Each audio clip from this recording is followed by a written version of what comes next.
Hamza, and today I am here to deliver a speech based on morality and how its principle and ethics are going to help us in our day-to-day life. So basically morality is a very wide concept. Even if we sit for a day, we won't be able to undergo each principle and ethics involved in that. So therefore I am here to explain briefly about what morality is and how its principle will help us. So it is said that especially in girls that sleeping is the only way to feel the real freedom, as there is no rule in dreaming. Is it like that?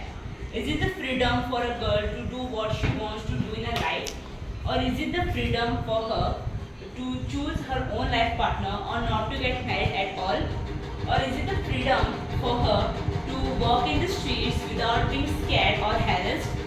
See, freedom does not only mean to celebrate the independence which we have achieved from the Britishers, but it also means much more than that for a country and its women as we move forward.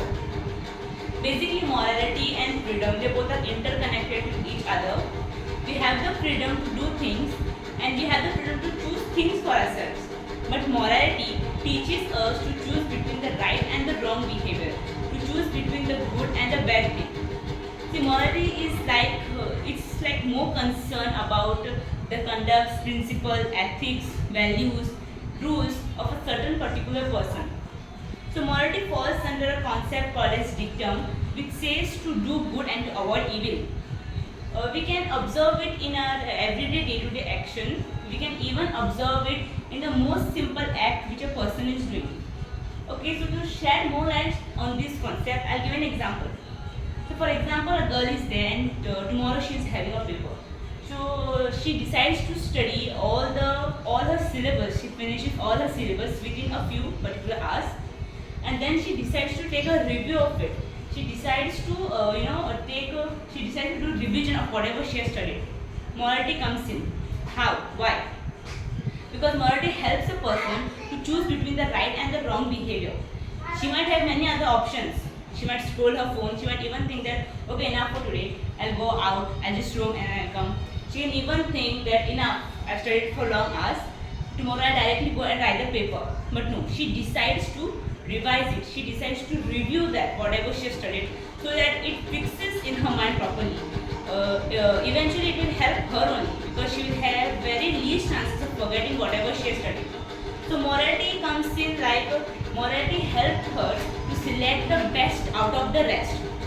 So morality and ethics, they both focus on the human conduct. They deals with the standard of good and the bad things.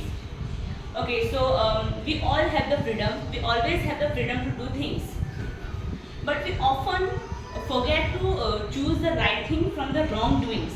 We become selfish. We only think of ourselves, of our good and our pleasure. In this manner, freedom leads us to different paths, and it can also destroy us and the plans which we have made for our future. So all I mean to say is, along with freedom, we should possess the responsibility. We should have the responsibility to be morally aware of the decisions which we have chosen for ourselves. To be morally aware of the choices which we pick for ourselves. Okay, so this was something about morality. Now coming on the youth. So it is seen that today's youth, they are showing a very massive degradation in moral values in this modern society. A large number of youth believes that a person who is having moral values is outdated or unfashionable. So the establishment of moral values or moral standard of a particular person should start from a very early stage, and it requires to be powered by the parents. The parents should inspire appropriate ideas of moral values from a very early stage. So parental behavior affects the personality of one child and the chances of reducing moral values. So the parents, if the parents are not cooperating, they should not be surprised if their children are disrespecting them, or if their children are making any wrong decisions. So I will conclude my speech like a person who is having good moral values is often recognized among the crowd.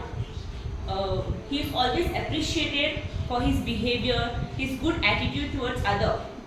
A nation where morality is freedom may often seem to be unreasonable, senseless at the first glance. But as we move forward with a deeper exploration, it reveals the truth of this statement. Morality, it imposes or issues limits on a particular behavior, and these limits are essential for the preservation of both social and personal freedom. So with this, I conclude my speech. I hope you have understood at least something about morality, and thank you so much for giving me this opportunity to come over here and express my feelings about morality.